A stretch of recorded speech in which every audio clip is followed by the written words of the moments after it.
Kung bago ka pa lang sa printing business, usually print at photocopy lang ang ino-offer mo, or yung tipong mag-edit-edit ka ng mga documents tapos ipiprint mo or mga research. At kung medyo nagagamay mo na etong industry natin dito sa printing business, usually mag-e-explore ka na or maghahanap ka na ng mga other way kung ano pa yung pwede mong idagdag. At eto nga yung sinasabi ko, laminating, eto yung isa sa mga fundamentals ng printing business. At dito sa video na to, tuturuan ko kayo kung ano yung mga materials na kailangan nyo para makapagsimula kayo or maidagdag ninyo sa printing business etong paglalaminate ng mga IDs. Unang-una, syempre, kailangan ninyo ng laminating machine at sinasabi ko nga sa inyo na dapat heavy-duty laminating machine na ang inyong binibili para hindi kayo bili ng bili. Meron nga tayong kasabihan, if you buy cheap, you buy twice. Kaya naman mga tropa, wag na kayong manghinayang sa presyo ng bibilihin ninyo na heavy-duty laminating machine. Usually ang presyo ng heavy-duty laminating machine around 1,700, or kung medyo nakasale, makakabili kayo neto ng around 1,200 up to 1,400. Kagaya ng aking laminating machine, almost 6 years na siya, or 5 years to be exact. Halos 1,400 or 1,200 ko lang din siya nabili at nakasale yon. Biruin nyo, napakatagal na. Kaya napakagandang bumili sa online kasi meron mga voucher or may mga discount. At syempre, next na kakailanganin natin ay yung laminating film. Sa larangan ng printing business, merong tinatawag na hot and cold lamination. Yung hot, mga tropa, ito yung ginagamitan natin ng hot settings dito sa ating heavy duty laminating machine. Kapag naman maglalaminate kayo ng tinatawag na cold laminating, usually sa mga sticker natin siya ginagamit or sa mga picture, kung gusto niyo medyo patagalin yung kanyang longevity or medyo matagal siyang mag-fade, gagamitan ninyo ng cold laminating yung mga picture. Pero usually nga sa mga sticker natin ginagamit yung cold laminating na settings at wala kayong gagalawin na temperature kapag maglalaminate kayo ng cold. Sa laminating film na gagamitin natin for hot lamination na settings, mga tropa, meron ditong 125 microns at meron ding 250 microns. Etong mga microns na to, eto yung kapal ng ating materyales. Ako mga tropa, personally, hindi na ako gumagamit ng mga maninipis. As in, makakapal na lahat ng ginagamit ko. 250 microns para naman talagang quality na quality kapag maglalaminate tayo ng mga IDs. At eto yung binibili ko, nakadepende sa inyo kung gagayahin nyo rin ako. Bumibili lang ako ng A4 na size, or pwede kayong bumili ng long na size or short na size para hahati-hatiin nyo na lang kung medyo nagsisimula pa lang kayo. As in, dyan talaga ako nagsimula. At kung medyo may budget ka na, magdagdag ka ng talagang mismo nakasukat ng ID. Sa ID, mga tropa, meron akong tinatawag dyan na standard size ng ID at meron ding oversize ng ID. Yung oversize, mga tropa, usually ang sukat na bibilihin ninyo ng laminating film 80 by 110 mm. Hindi ko masyadong matandaan yung sukat, basta ayon, hanapin nyo yon. Pero yung standard size naman na ID or ng laminating film, yung 70 by 100 mm naman yung bibilihin ninyo. Nakadepende kung anong brand yung gagamitin ninyo. Pero para sa akin, mas okay yung Yasen.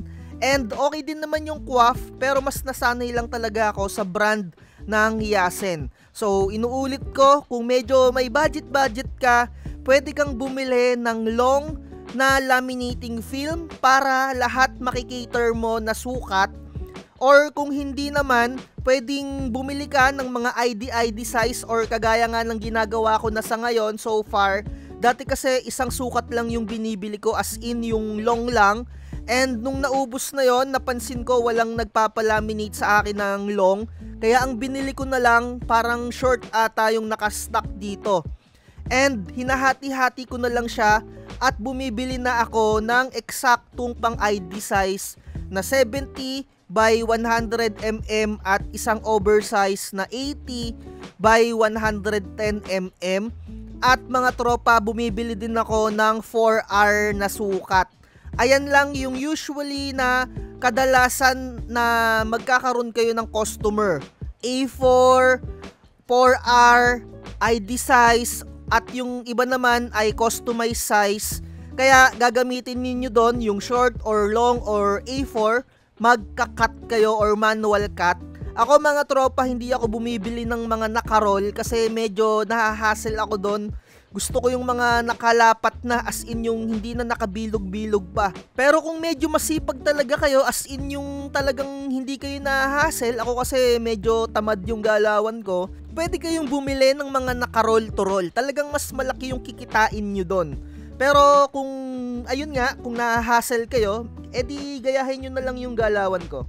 At nalaman nyo na nga yung mga materials na gagamitin natin para sa idadagdag ninyo or i-cater ninyong another product sa inyong printing business. And yes, laminating machine and laminating film lang talaga ang kakailanganin ninyo. Pero mga tropa, kung gusto ninyo bumili rin kayo ng corner puncher. And siguro naman given na kailangan ninyo talaga ng gunting, at kung gusto nyo naman talaga na straight yung pagka-cut ninyo ng inyong mga laminating film, bumili rin kayo ng cutter. Lahat naman tayo nagsimula talaga sa as in walang kaalam-alam sa papasukin natin or idadagdag natin na paglalaminate.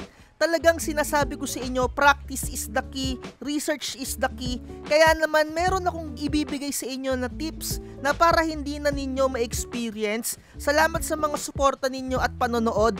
Eto na nga pala yon, mga tropa, lagi ninyong papakinggan yung inyong mga customer sa kanilang mga request. Halimbawa, yung kanilang mga ID ay naka-portrait or yung gusto naman nila ay naka-landscape. Ano ba yung portrait? Ito yung nakapadiretso, yung napahaba. At yung pa-landscape naman, ito yung medyo nakahiga. Kasi mga tropa, na experience ko, meron akong customer na yung ID niya, ang sabi niya sa akin kasi, kailangan daw butasan. And mga tropa, ayan yung lagi ninyong tatandaan or painggan nyo palagi yung instruction ng customer. Kasi mga tropa, naka-encounter ako na ako mismo nagkamali, nabutasan ko ng pa-portrait na dapat pala yung setup ng kanyang ID ay naka-landscape, tapos yung butas ay nakapagitna din dun sa pinaka-landscape. Kagaya netong nasa video natin. Kaya mga tropa, ibinigay ko sa inyo tong tips na to para hindi nyo na rin ma-experience to, para hindi kayo kagalitan ng inyong mga customer. Talagang nakakahiya yung pangyayari na yung mga tropa. At eto na nga yung pinaka-actual natin.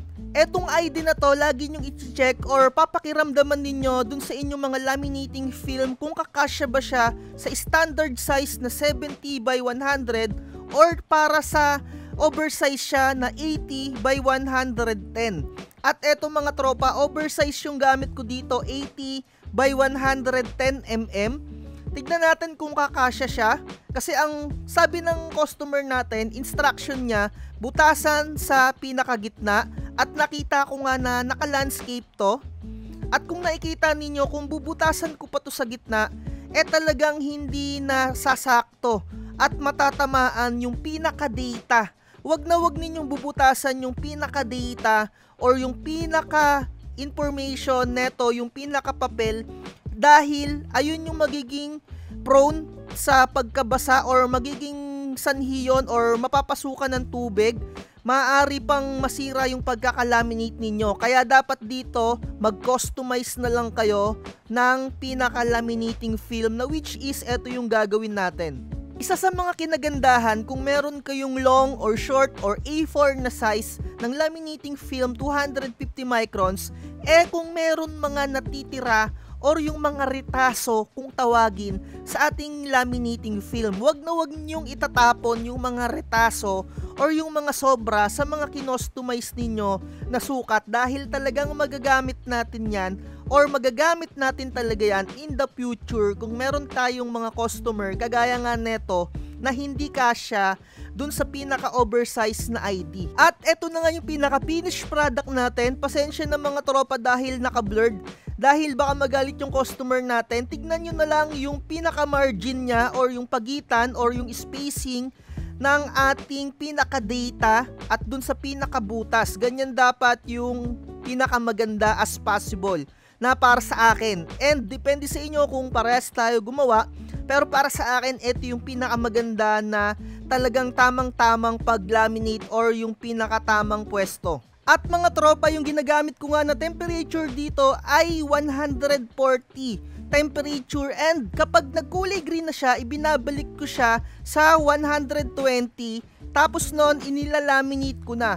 Depende sa inyo kung gagayahin ninyo itong strategy ko.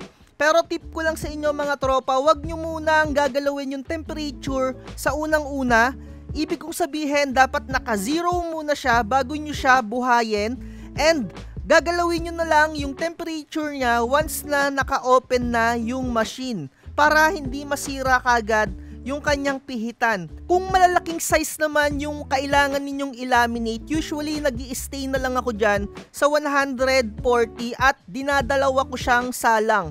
Kasi mga tropa, kapag mahaba talaga, minsan nabibitin yung init sa experience ko. At mga tropa, kayo lang din yung makakakuha ng eksaktong temperature neto once na kayo ay nag-actual na or kayo na mismo yung gumagawa dito. Kaya napaka-importante talaga ng kayo mismo yung makakatuklas. Etong mga videos natin dito, guide lang naman to kung talagang wala kayong idea.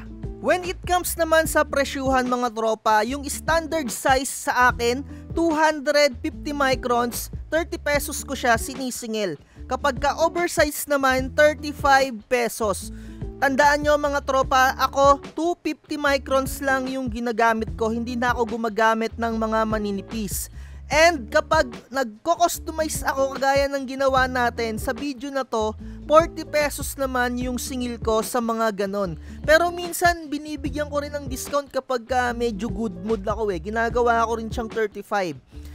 Depende talaga sa inyo yan kung sa tingin nyo na kumikita kayo. At when it comes naman pag 4R, 45 pesos yung singil ko. Minsan pag wala akong pamalit, 50 pesos na. Legit yan mga tropa, no? Wala akong mga eksaktong singilan dito. Tansya-tansya lang. Nasa tingin ko naman na kumikita ako. Kaya kayo mga tropa, kung gagayahin nyo yung mga pricing ko, medyo weird. Pero talagang kumikita sa mga galawan ko na ganito. Kapag ka mahaba naman kagaya ng long, short, and A4, para sa akin mga tropa, 100 pesos na yung singil ko kapag ka short and A4. Pero kung long mga tropa, 120 yung singil ko and minsan 110.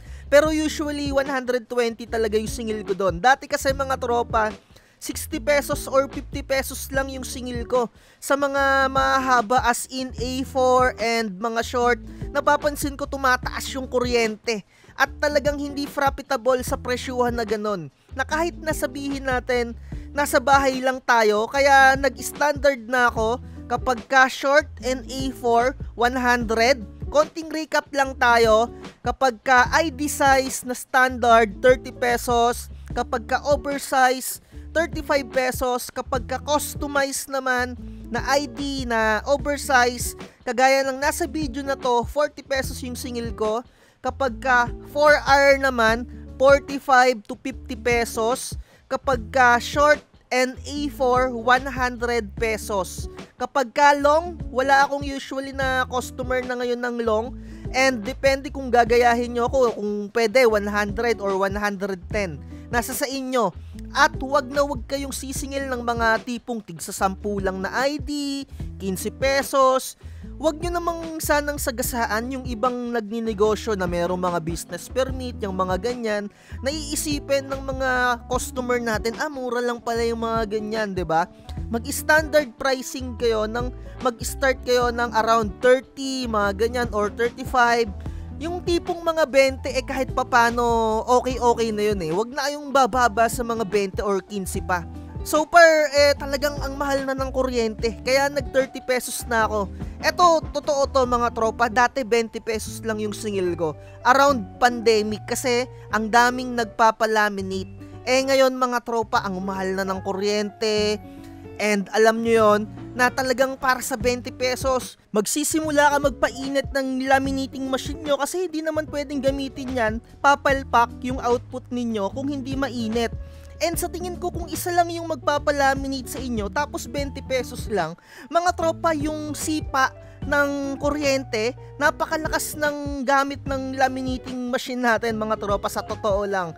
Malakas din yung konsumo niyan, parang refrigerator din yan, 'di ba? So sa tingin nyo, kung isa lang tapos alam nyo yun, napapainitin nyo pa, sa tingin ko hindi profitable yon. Pero kung marami naman talaga na nagpapalaminate sa inyo, as in na may maintain ninyo yung init, okay pa yung 20 pesos. Sana nagigets nyo yung point ko, 'di ba? So sa tingin ko dito na natin tapusin yung vlogs natin na to.